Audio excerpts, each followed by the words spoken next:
আসসালামু আলাইকুম। আমি রেবেকা সুলতানা চলে আসলাম আপনাদের মাঝে নতুন আরেকটি লাইফস্টাইল ব্লগ নিয়ে। এটা শনিবারে বৈকাল থেকে শুরু করেছি। আসরের পরে আমি অনেকগুলো পেয়ারা কেটে নিয়েছি, অনেকগুলো বলতে 2টা।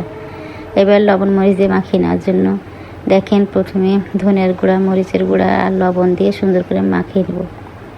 বিকেলে নাস্তা আমাদের এই পেয়ারায়, কিছু খাবে না আজকে, পেয়ারা খাবে, সেজন্য সুন্দর করে মাখিয়ে নিচ্ছি। পেয়ারাটা কেটেছে আপনাদের ভাইয়া আর মাখিয়ে নিচ্ছি আমি। ও যখন পেয়ারা কাটে তখন আমি একটু কোরআন শরীফ পড়ছিলাম, সেজন্য আর পেয়ারা জানি না যে পেয়ারা নিয়ে এসে কাটতে শুরু করেছে। এই তো পেয়ারাগুলোতে সুন্দরভাবে লবণ, কাঁচা, তারপরে শুকনো মরিচের গুঁড়া আর ধনিয়ার গুঁড়া দিয়ে মাখিয়ে নিচ্ছি। পেয়ারা খেতে তো ভালোই লাগে। পেয়ারাগুলো সুন্দর করে মাখিয়ে নিচ্ছি, দেখেন উলট পালট করে নিচ্ছি, আবার হাত দিয়েও মাখিয়ে নেব। এদিকে ছেলেও বলছে খাবো, সেজন্য কাঁটা চামচ রেডি করে নিয়েছে, কাঁটা চামচ দিয়ে দিয়ে খাবে, বুকে বুকে সুন্দর করে পেয়ারা খাবে। এই যে পেয়ারাগুলো মাখিয়ে নিচ্ছি। এই পর্যায়ে বলে নিই, আমার ভিডিওটা যদি আপনাদের এতটুকু ভালো লাগে তাহলে প্লিজ লাইক, কমেন্ট, সাবস্ক্রাইব করে দিবেন। আর যদি ফেসবুক পেজতে দেখে থাকেন শেয়ার করে দিয়ে আমার সঙ্গেই থেকে যেতে পারেন।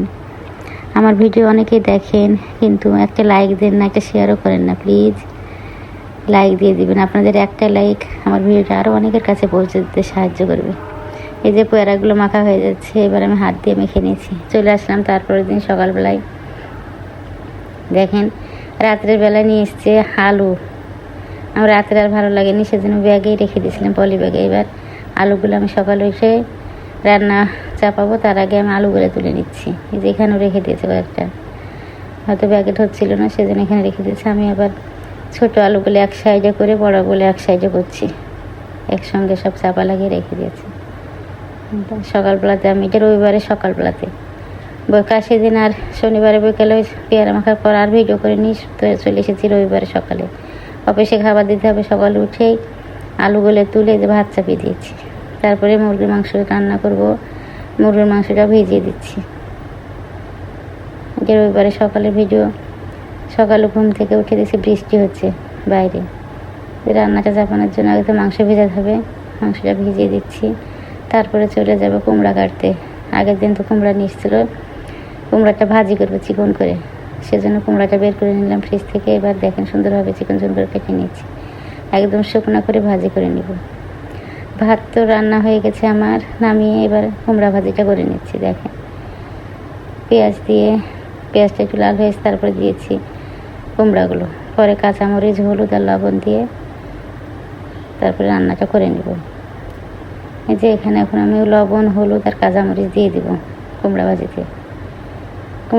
কুমড়াটা এতই সুন্দর ছিল, একদম ভিতরে বেঁচে হয়নি, জালি একদম। কুমড়াটা খেতেও ভালো হয়েছে, মিষ্টি মিষ্টি এটা ছিল। কুমড়াটা অনেক সুন্দর। এই যে কুমড়াটা চাপিয়ে দিয়ে আমি নাড়াচাড়া করে ঢেকে রেখে দেবো, একটু কমুক, নাড়া যাচ্ছে না। সুন্দরভাবে আমি এই কুমড়াটা ভাজি করে নিব। এদিকে মাংসটা তো ছুটে নিয়ে এখনও পানিতে ভেজানো আছে। চলে আসলাম ডাইনিং টেবিলে। যে কয়েকটা থালি ছিল বের করা, সেগুলো আমি শোকেশে তুলে নিচ্ছি। শোকেশে 2 দিন মুছিনি, দেখেন ধুলা পড়েছে কত। প্রতিদিন মুছতে ভালো লাগে না, শরীরটা বেশ ভালো নয়, সেজন্য রান্না বান্না করি আর খাই। এবার দেখেন আপনাদের ভাইয়ের কীর্তি, যেখান থেকে যে জিনিস এসে ডাইনিংয়ে নিয়ে এসে রেখে দেবে। রান্নাঘরে ঝাঁকা থাকে, তাও ঝাঁকায় রাখবে না, শুধু ডাইনিং নিয়ে এসে রেখে দেবে। এখন ওগুলো তুলে নিতে হবে আমাকে। এদিকে অফিসের বাটিগুলো মেজে নিয়েছি। এই তো ভাজিটা আমার সুন্দর শুকনো শুকনো করে ভাজি হয়ে গেছে, দেখেন সুন্দরভাবে ভাজি হয়ে গেছে। ডাইনিং টেবিলটাতে তো আমার মোছা হলো না, সব জিনিসপাতি ওখানে রাখা হয়েছে, সব তুলবো পরে, তারপরে মুছবো। এই যে ভাজিটা শুকনো করে ভাজা হয়ে গেছে। এবার মাংসটা আমার রান্না হয়ে গেছে। এই যে লেয়ার মুরগির মাংস, খুব শক্ত, অনেকক্ষণ ধরে রান্না করেছি, রান্না হয়ে গেছে। এবার জিরা গুঁড়ো দিয়ে নামিয়ে নেব। এদিকে অফিসের সময় হয়েছে, খাবার দিয়ে দিতে হবে। যে সুন্দরভাবে জিরা গুঁড়ো দিয়ে এবার নামিয়ে নেব। আসসালামু আলাইকুম।